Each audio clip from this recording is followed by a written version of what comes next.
Hey everybody, it's David with No Chaser, and you guys having a good weekend? Good. Let's just take that down a notch and talk about the horrors of alcoholism. So, today I'm going to talk about blackouts. Um, I think with a lot of people, this term is just kind of thrown around. I mean, it's something that, like, even the general population is aware of, and it doesn't. I mean, I don't think it really, when people talk about it, it doesn't, it's said flippantly at times. And maybe in your younger days, in the college days, or for me, the high school days, or the grade school days, maybe, you're with a bunch of friends and you can't remember what you did, but you were kind of surrounded by people and already in a sort of party atmosphere and maybe at a bar or something, and you made it safely home and you passed down on your bed horizontally with your shoes on, and hopefully no one drew on your face with permanent marker. But it's, a lot of jokes can be made about it because it's kind of a crazy thing to think about, a person that is like actively participating in reality, yet completely on a sort of, people would say autopilot, but it'd be like if the autopilot was drunk itself. And the way I think of blackouts is that you're kind of like a camcorder, and you're just as you normally are in the world, as you normally record things and you remember things, except you're going through the night or the day, or like me, the morning. You're going through it and there's no film in the camcorder. So, obviously you're not capturing anything, but, like I said, this is not normally thought of like the horror of alcoholism, because I mean, there's seemingly worse things, but it's generally seen, on some level scary, especially when you're talking about driving, but I mean, which is horrifying. But even beyond that, if you have suffered blackouts before, there is something truly almost existentially bothersome about waking up that morning and kind of just taking you a little bit longer than normal.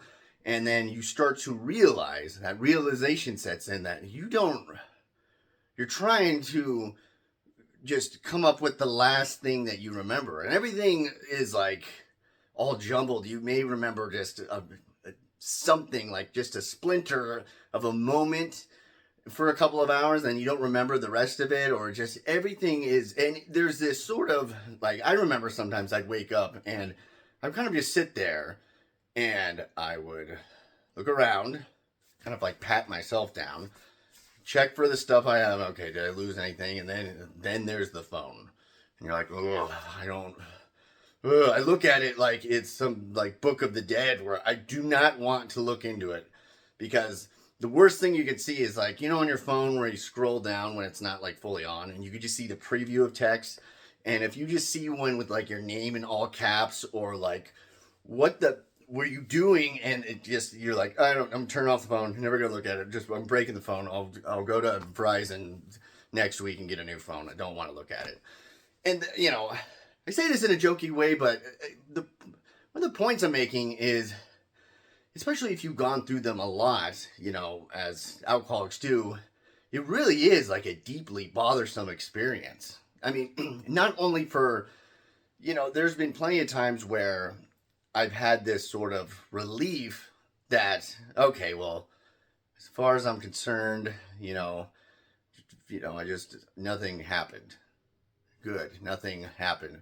Which is such a crazy thing to think of, as like, good. Even though most of the times you just go through your life fully conscious and aware of things, this time I wasn't, and I don't know what I did, but at least I didn't do anything.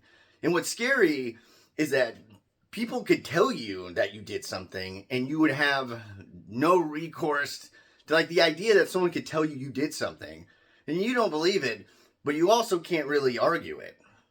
I mean, and there's also just the fact that there is times too where I've woken up, don't remember quite exactly what happened, and it's almost like some sort of like Philip K. Dick sci-fi novel where I'm a detective trying to solve a crime that I committed. Like, there's, I'm putting the pieces together, and like I have like the whole, like, cardboard or whatever they have in detective shows where they have like the yarn and you're trying to piece stuff together and you're trying to solve a crime that you committed in this very strange way, except in reality it's not sci-fi, it's not funny. You have a job and loved ones and maybe children, and it's super not cool. And especially if you did do something, you went on some sort of like verbal rampage at somebody, or God forbid, you broke something, or if you drove, and even if you made it home safe, there's just this sort of like deep shame, and there's the shame that kind of comes with it, just from not only the acts that you've committed, and not only what you've someone had to relay to you of what you did, but the fact that you're still unaware of it. You don't even have the memory. You can't even start to formulate maybe some sort of justifications or rationalizations for your behavior.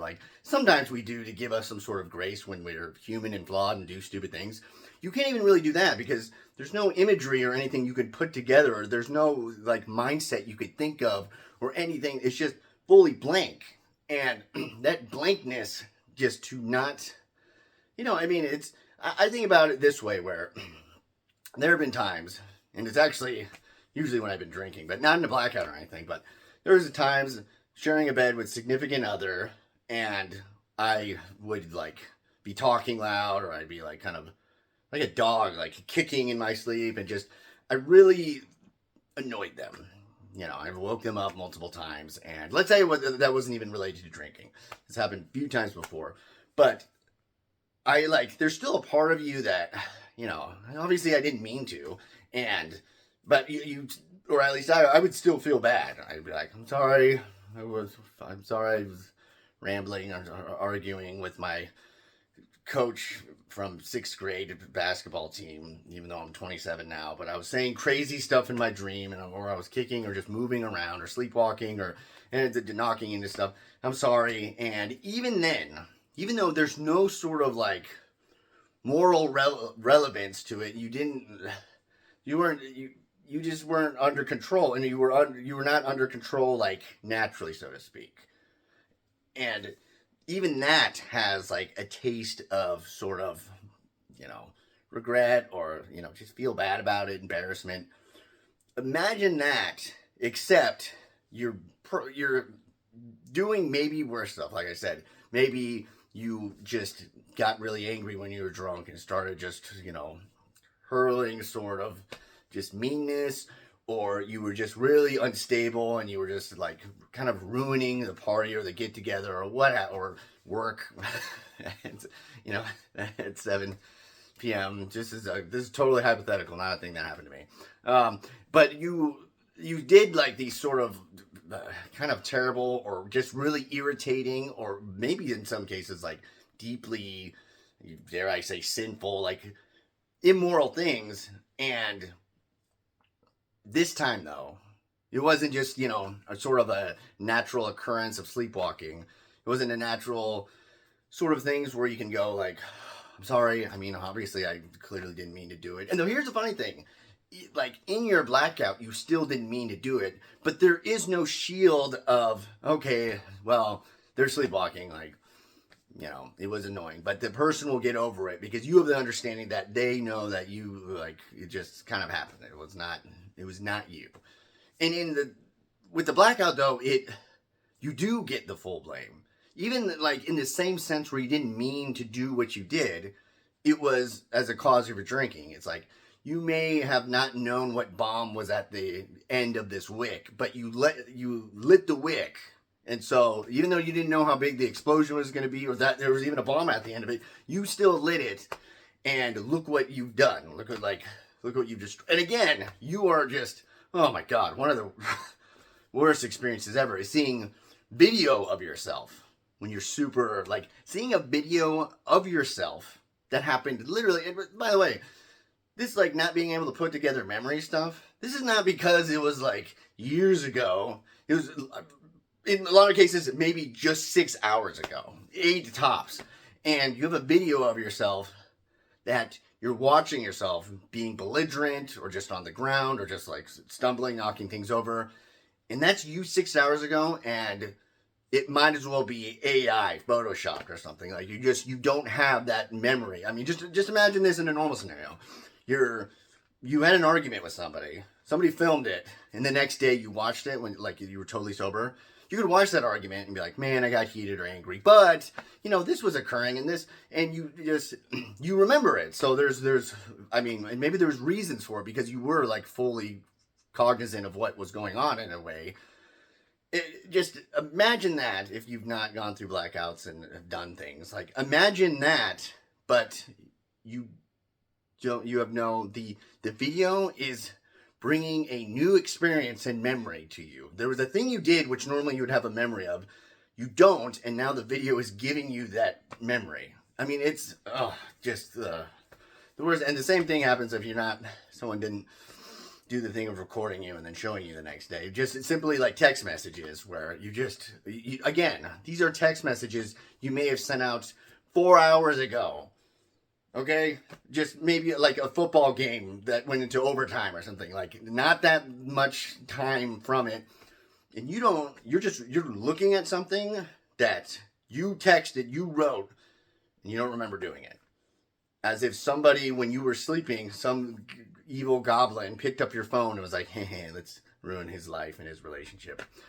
It's truly that, again, that pit of your stomach sort of shame that comes with it. And also just the very panicky, scary feeling of just that out of controlness. That you could be, because again, sometimes a lot of blackouts they are not of the case where you're just like, oh, I was so stumbly. Like, especially with alcoholics in particular, you build a tolerance.